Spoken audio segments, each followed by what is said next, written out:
मुल्क के ताज़ा तरीन सियासी वाक़यात, दूसरी किस्त।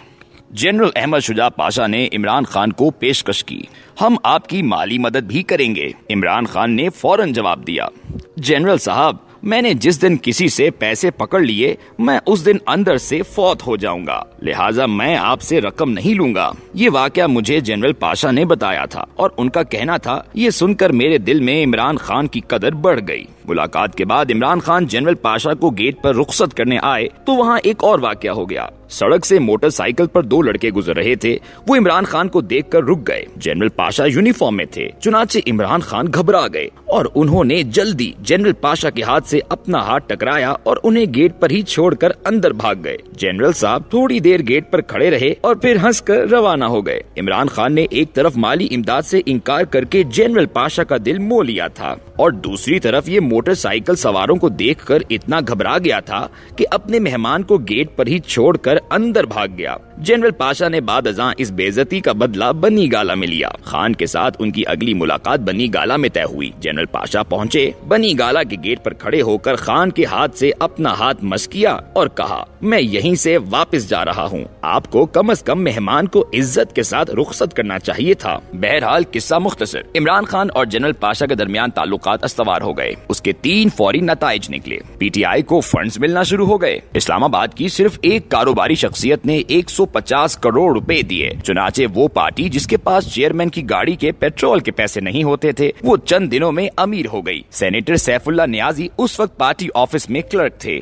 ये रकम का हिसाब किताब रखने लगे और ये खुद भी दिनों में अमीर हो गए। दूसरा, 30 अक्टूबर 2011 को मीनारे पाकिस्तान पर तारीख साज जलसा हुआ। हजारों लोग शरीक हुए और इमरान खान ने लीडरशिप की पहली सीढ़ी पर पांव रख दिया। दूसरा जलसा 25 दिसंबर 2021 को कराची में मिज़ार कायद पर हुआ। MQM उस वक्त पीपल्स पार्टी की इत्तेहादी थी, लेकिन उसने इमरान खान के जलसे के लिए अपने हजारों कारकुन मिज़ार कायद भिजवाए। MQM और PTI के पुराने लीडर्स ये दावा करते हैं ये जलसा एस्टेब्लिशमेंट ने कराया था और हमने उसी की हिदायत पर जलसागाह भरी थी और फिर उसके बाद इमरान खान के जलसे भी होते चले गए और ये मीडिया की डार्लिंग भी बन गए। मीडिया मालिकान से प्रमोशन भी रियासती इदारे कराते थे। टॉक शोज में खान की शमूलियत की जिम्मेदारी भी फौज ने उठा ली थी। और तीसरा, इमरान खान के दाएं बाएं दर्जनों लीडर्स खड़े कर दिए गए। शाह महमूद कुरैशी ने रेमंड डेविस के इशू पर पीपल्स पार्टी छोड़ दी थी। ये नून लीग ज्वाइन कर रहे थे। ये इंतहाई खूबसूरत वेस्ट कोट पहनकर मियां नवाज शरीफ से मिले। मियां साहब ने उनसे वेस्ट कोट के दर्जी और कपड़े के बारे में मालूमात भी ले ली, लेकिन फिर ये अचानक इधर की बजाय उधर चले गए। असद उमर उस वक्त एंग्रो के सरबराह थे। ये पंजाब में मियां शहबाज शरीफ की टास्क फोर्स में शामिल थे। ये बड़ी तेजी से शरीफ बरादरान के करीब भी हो रहे थे। उनके दूसरे भाई मोहम्मद जुबैर नून लीग के मीडिया सेल में थे। असद उमर ने भी इस्लामाबाद में एक मीटिंग की और ये भी खान के पास चले गए। जहांगीर तरीन को सदर आसिफ अली जरदारी ने जनरल पाशा के पास भिजवा दिया। ये अपनी शुगर मिल के लिए इंडिया से सिख इंजीनियर पाकिस्तान बुलवाना चाहते थे। इन्हें ISI की इजाजत दरकार थी। ये सदर जरदारी के जरिए जनरल पाशा से मिलने रावलपिंडी गए और ये भी 4 दिन बाद जहाज समेत PTI में शामिल हो गए। मुझे उस दौर में मियां शहबाज शरीफ ने बताया, मैं मुल्तान के दौरे पर गया। मैंने एयरपोर्ट पर एक जाना पहचाना सरकारी जहाज देखा। मैंने पूछा तो मुझे बताया गया जनरल पाशा जहांगीर तरीन से मुलाकात के लिए आए हैं। शेख रशीद और मुशाहिद हुसैन सैयद को भी PTI की तरफ धकेला गया। शेख रशीद 2012 में पार्टी के इत्तेहादी बन गए। ताहम मुशाहिद साहब ने ऐन वक्त पर माजरत कर ली और ये वापस नून लीग में चले गए। चौधरी एतजाज अहसन और कमर जमान कायरा को भी पेश किया जा रहा था। ये राजी भी हो गए, मगर इमरान खान ने इनकी डिमांड्स मानने से इनकार कर दिया था। ये बात बादअज़ां आसिफ अली जरदारी तक पहुंच गई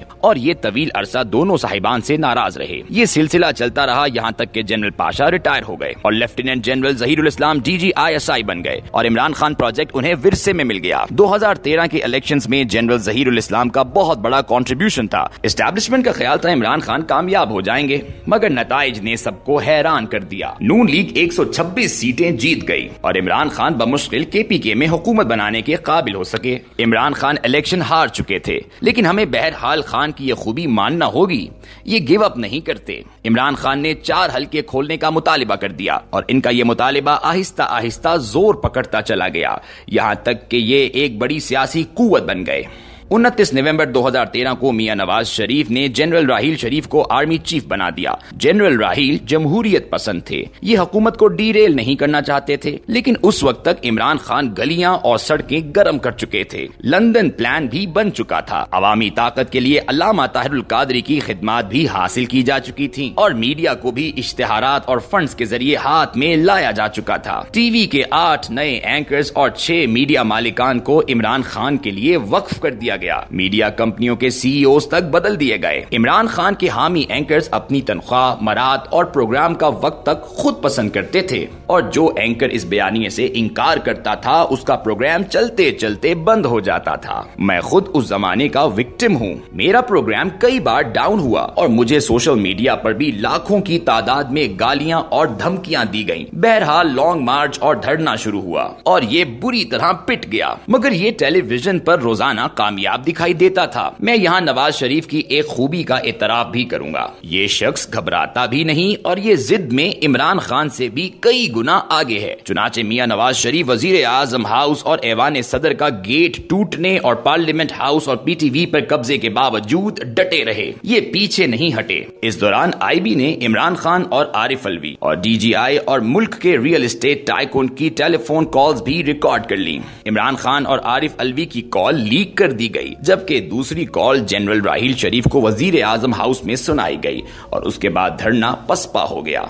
इसका जिक्र मुशाहिदुल्लाह खान मरहूम ने 14 अगस्त 2015 को बीबीसी के इंटरव्यू में किया था और इस जुर्म की पादाश में ये वजारत से फारिग हो गए थे।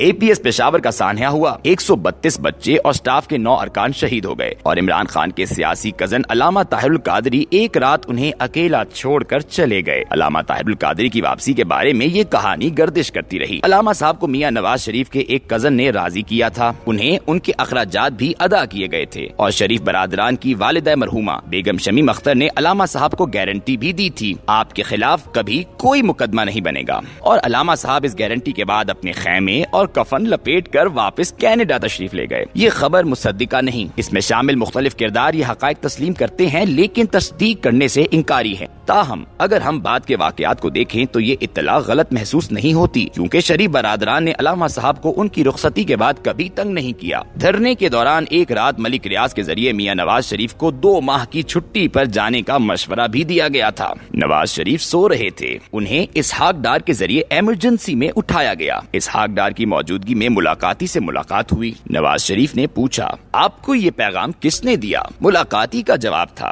मैं शख्सियत का नाम नहीं बता सकता। नवाज शरीफ का जवाब था, फिर मैं ये मशवरा मानने से इनकार करता हूँ, और वो ये कहकर उठकर चले गए। मैं इस वाक़े की इसहाक डार से 2 बार तस्दीक कर चुका हूँ। जनरल कमर जावेद बाजवा इन हालात में 29 नवंबर 2021 को आर्मी चीफ बन गए और मुल्क में नए दौर का आगाज हो गया। जारी है।